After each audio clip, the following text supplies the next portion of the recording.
I am heading down to the Gila National Forest with my bow, hunting big elk, chasing them around the mountains, hanging out in camp and wall tents with Diamond Outfitters and ZOF. This week the choice is hunting elk in the Gila National Forest in New Mexico. Well, this is an odd trip. We loaded up the truck and it's just me and Eddie. I'm the one that got the lucky tag for the Gila National Forest for hunting elk with Diamond Outfitters. So loaded up the Yukon and we got on the road. And of course, on the way, right through Albuquerque, what's there? Well, we're gonna go stop at Bass Pro because we can. That's the only reason. There's one here in Albuquerque. We're gonna go check it out. So what do I gotta do? I gotta go shopping. We got done at Bass Pro. We got back on the road and we headed south down to the Gila National Forest. Wasn't really sure where we were heading at first. The roads got a little weird, it got a little sketchy, but we found camp right away, big wall tents and a beautiful setup. Well, we drove into camp and tried to figure out where we needed to go. Right away, Andrew got up and told us exactly where my tent is, where Eddie's tent is, and he said, go ahead, get unpacked and get ready. We're gonna go ahead and take a couple shots with your bow.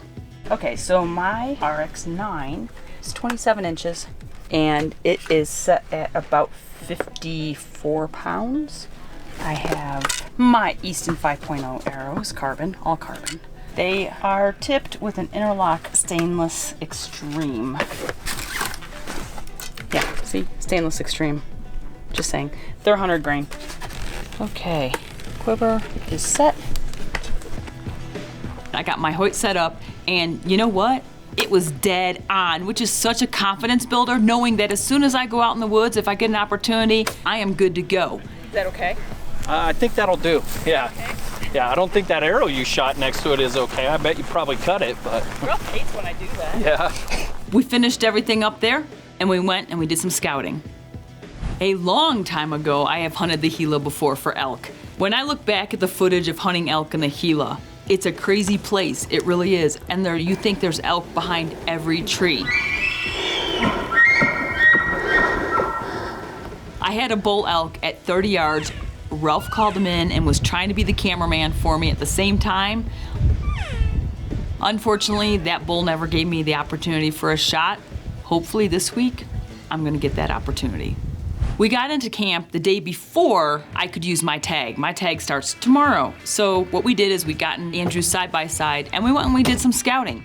Going up some of the trails throughout the Gila there in the forest, looking for some wallows, looking for some good signs so we know tomorrow where we need to go. It looks like a big bull track too. It's got the dew claws in the back. As you know, the weather can dictate everything when you're going on a hunt. They had one of the driest seasons and we're gonna hunt water holes because that's where the bulls are gonna be. Week before we get there, before my tag is ready to go, they get torrential downpours. There is water holes all over the place. Now, we really gotta figure out how we're gonna locate these animals because they can get water anywhere in the Gila now.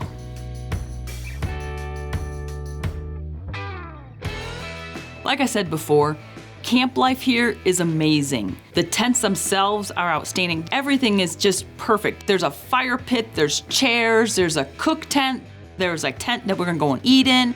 I mean, they thought of everything for this camp.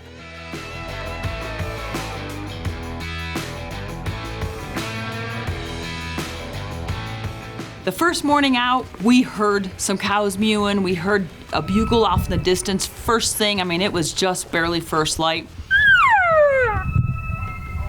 So we chased them out. We went and we listened for them and we tried to catch up to them.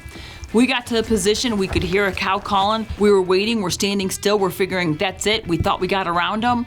And all of a sudden, a calf elk comes running into us and she got to maybe 10 yards. This week is gonna be amazing. It's gonna be awesome. After that calf, the weather got hotter and nothing happened for the next couple days. High temperatures again, nothing's moving in the daytime. As soon as the sun hits the horizon, everything shuts up and we can't find the elk. It was like that all the way across the southwest of the United States. We were checking different places, we're talking to different people, and they're saying the same thing. We just need it to cool down for these big animals to start moving in the daytime. This segment was brought to you by Bass Pro Shops and Cabela's. Your adventure starts here. The choice is brought to you by Bass Pro Shops and Cabela's, Browning Firearms, Dallas Safari Club, Easton Archery, Gammo Air Guns, and Hoyt Archery. Finally, the weather switches around, and Andrew says, you know what? I have a plan. We're gonna go to a wilderness area. We're gonna hike until we find our elk. That was an interesting day. So we started our hike out. First, we started off on some flatlands, and then Andrew says, we're gonna get up to the top there. So we started going up. We were following kind of a creek up there. It's hot, and it's muggy, and we're sweating, and we're tripping. You okay? I'm okay. Yep, I'm okay. My boot got stuck. I'm okay. Okay, so in my defense, we're climbing up this drainage and my pant leg got stuck on a branch on the log. I was lifting my leg over. And of course, Eddie, in his wisdom, had the camera rolling. I picked a great time to press record right before that. Did you get it on film? I did. I'm sorry. You know, Eddie, you have one job, not to make me look bad. Yeah, if you don't think he didn't slow motion that, or if he didn't play that over and over and over again and send it back to everyone at home, you're wrong. He did. All right, let's see. Why did you take a step back? We're good. You're good though, no, Oh yeah, no, I'm good. nothing on your arms. No. Mm-mm. Well, maybe this. I was a little shooken up, I'm not gonna lie, I caught myself, I laughed, everything's fine. I ripped my pants, but everything was okay. Everything was fine. And we kept walking. And once we got up to the top of the mountain there, we were on some fresh elk tracks. So we're like, okay, this is good. These are probably from this morning because they were really fresh. And we heard a bugle. So I went up there and bugled, and I got an answer. It sounds like it's up in those trees on this ridge. Okay. If you're up for it, I'd like to walk this ridge up to those trees. See if we can get that bull to answer. If we can't, then we'll circle that ridge and try and get on that bull and make our way back to the Does this ridge just go all the way across? Yes, it does. It's a big saddle. So we went a little bit further on the tracks, and because it was middle of the day now and it's getting warmer, Andrew said, you know what? He's gonna bed down. Let's just wait a bit. So let's go ahead and just take a siesta up here on the mountaintop. And all of a sudden, there's storms starting to brew up. They are just starting to blow up in the sky in the direction we gotta go, and they're coming to us. My plan is to get up there to that finger that goes down. Okay. And we'll walk that finger down, and then we can bail off the side, and the trail's right there. Okay. Which, of course, when you're hunting, you can plan all you want. Doesn't mean it's gonna go your way. We headed back down that mountain. I did not fall again, but we got back to the truck, and we were pretty wet by the time we got there.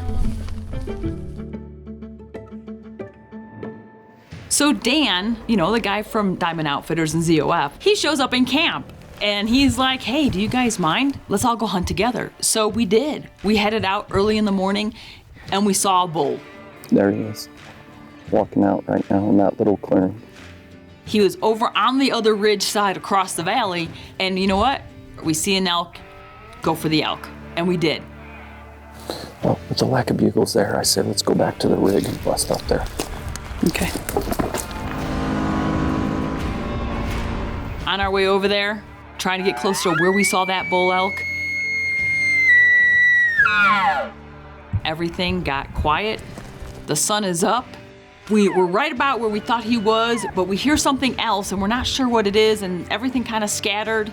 Well, you have to remember the Gila National Forest is public hunting land. So what you need to remember is there's other people there hunting elk as well. And sometimes it's elk and sometimes it's not that are returning your calls, and sometimes it is. But this time it wasn't. This time, yeah, it was a person. We had a good conversation and we headed back home. That was it. Sun's up, it's hot, it's time to go back to camp. This segment was brought to you by Browning, the best there is. This segment is brought to you by Tracker Off-Road, hard working from dawn till dusk. It's hot outside, it really is. The elk are not moving in the morning, so Dan and I decided just to sit there and get caught up on some different things about ZOF, Zero Outfitters, fees, and all that he has going on. Well, the elk season's been kind of slow around here, and you guys showed up in camp and we finally got to see some elk. So, I mean, it was kind of exciting. I'm glad you got here to camp too, because I mean, we run at a bunch of different shows and stuff like that, and get to talk to you guys and Terry and everyone else. And I have you here in camp. Yeah. And you do a little bit so people can understand more of why it's such a great thing, the ZOF. Sure. So Terry and I created Zero Outfitter Fees because we wanted people to hunt more often and spend less money. When I left the Air Force in 2005, my fully guided elk hunts, I don't know if you know the number, were $1,750. Today, myself, any reputable outfitter, a trophy draw elk hunt, $7,000 and up. A trophy landowner elk hunt, $12,000 to $40,000. Yep, and some of those $40,000 hunts have a waiting list. And some of the tribal hunts have a $50,000, $60,000 hunt with the waiting list for the same exact quality bulls we're hunting. I met a guy at a show who came to one of my elk seminars, and he was all excited to elk hunt, but he had this belief, this hesitation that as a West Virginia coal miner, that he would never be able to afford an elk hunt, or worse, that it would be a once in a lifetime opportunity. And so even though he committed to me for the hunt, I was really excited that whole day. That night I was really frustrated. It's like, why should somebody like him, who does one of the hardest jobs in our country, working down 300 feet in a coal mine, think of elk hunting as a once in a lifetime opportunity? I didn't know it then, Vicki, but that's in my head when Zero Outfitter Fees was born, because I knew we had to change something. If hunting the West to you is almost as powerful an emotion to you as breathing, like if you just yearn to hunt the West every year, we feel like we've created the fastest track to doing that, where you never have to touch a draw application again. Zero Outfitter Fees does about 21 things for you, 22 things for you, but I think we'll just focus on the top two right now. It's leverage. We save you time because you never have to remember the draw deadlines for any of the 50 states. We'll do all 50 state applications as a Zero Outfitter Fee member, but specifically for the states of Arizona, New Mexico, Wyoming, Utah, and Nevada, when you get drawn for any of 37 different hunts, and that number's growing, for 14 different unique species, Zero Outfitter Fees pays for 100% of your hunt. So what does that mean?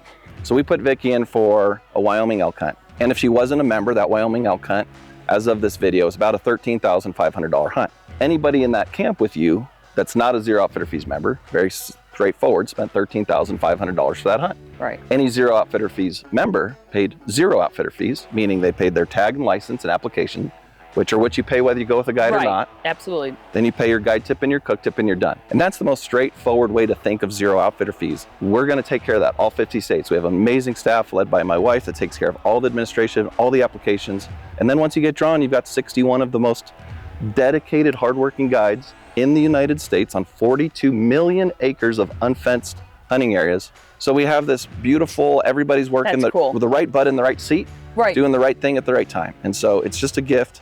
We want to share the gift with the world. If it's a fit for you, we'd love to have you. And if it's not, cool, still see you around a campfire. I know that kind of breaks people's brain. And in fact, one of the things we put on the website is, I think actually number one frequently asked question is this too good to be true? So we go into detail why it's not. And again, if they're skeptics, but they're like, I like Diamond Outfitters, I still want to hunt with you, you're welcome to pay full price. But I literally don't want you to. You know, we're not doing this for the money. We want people to have these experiences in their life. So you can be more successful, spend less money, never think about an application in their lives again. Meat in the freezer. Meat in the freezer, and spend more time here. Yeah. Hunt more, spend less, celebrate America, celebrate freedom, celebrate patriotism, and just the right to hunt and fish. You know, in a lot of countries in this world, hunting is reserved for kings and queens. Absolutely. And that's it, and royalty. And so we've got to celebrate this right as long as we've got it. And that's my passion, is to get people who aren't exposed to this more exposure to the outdoors.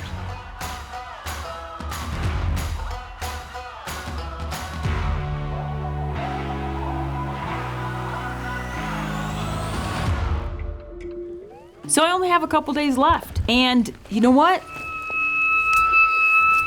Ooh, he's close and it's dark. The elk are bugling this morning.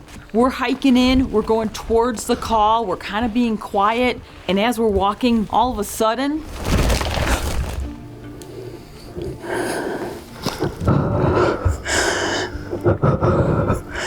them dang birds flew up out of nowhere, scared the living tar out of us. Holy crap. It scared all of us. But we went ahead because the bull's still bugling. We keep walking a little further, and we know that this bull, he's coming up the ridge to us. We're waiting, the bull is getting closer. He sounds like he's just behind me. And he's getting closer and closer.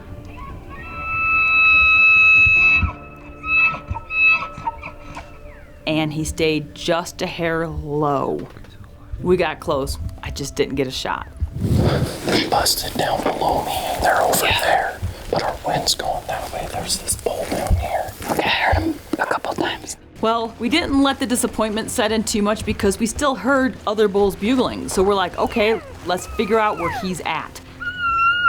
And we got to a position where we could hear him, but we couldn't see him.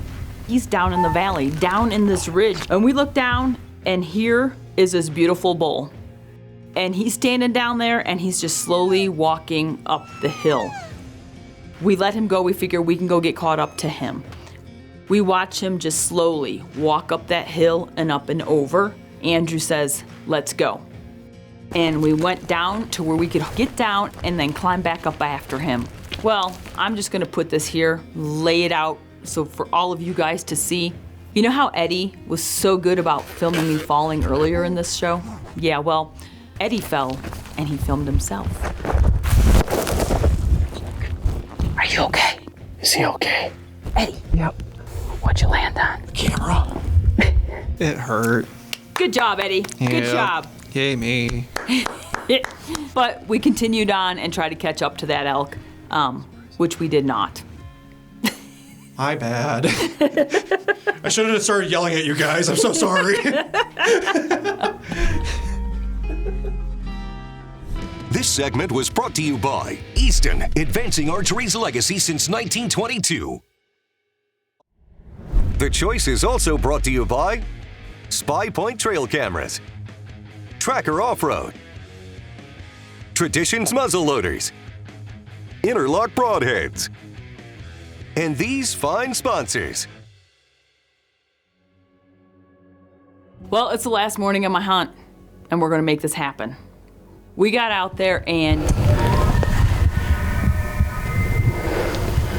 we heard a bugle right away, and Andrew said, this is it, let's go get him. You know, and here's the thing, is that the terrain that we're hunting in this morning is some of the flatter land that we've hunted all week. It still has hills, but it's still pretty flat compared to what we've been hunting in.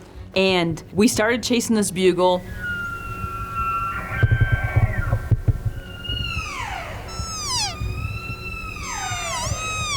We know he's on the other side of this ridge, so we're trying to get to where we can go ahead and peek over and try to figure out which direction we need to go.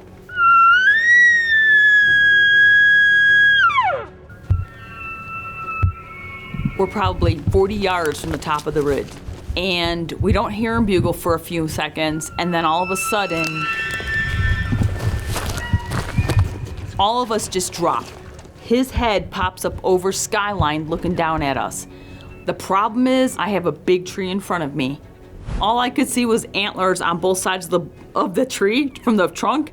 That bull's looking straight down at Eddie at the camera. He went, something's not right around here, and boogered off.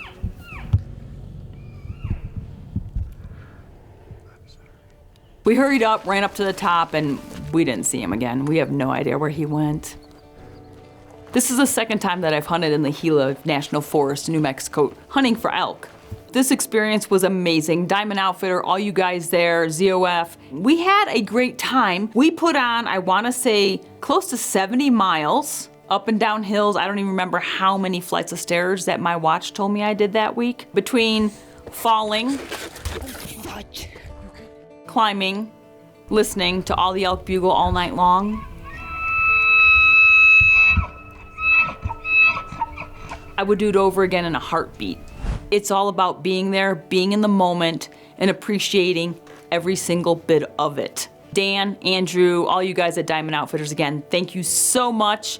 And for all of you guys watching this show and probably laughing at me falling and everything else, thanks for making your choice the choice. And we'll see you next week. Closed captions brought to you by Wounded Warrior Outdoors, providing wounded service men and women with therapeutic outdoor adventures. Who's your favorite band of all time? I know, I can tell you who's not. She didn't like my Good Luck Elk song. Which one? Taylor Swift. Which song?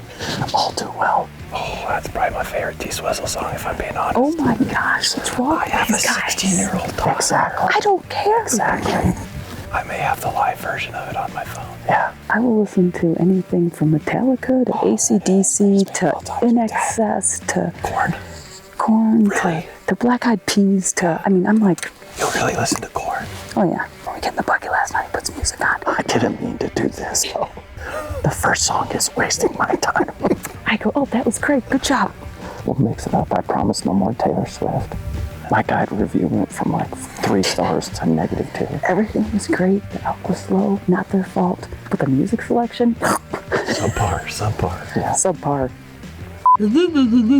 You're missing 2 pens on your floor. How dare you do that? That's where they went. Okay. Taking the new ride on a new trip. Excited. Let's go. Oh, I just locked my door. Silly me. Let's go.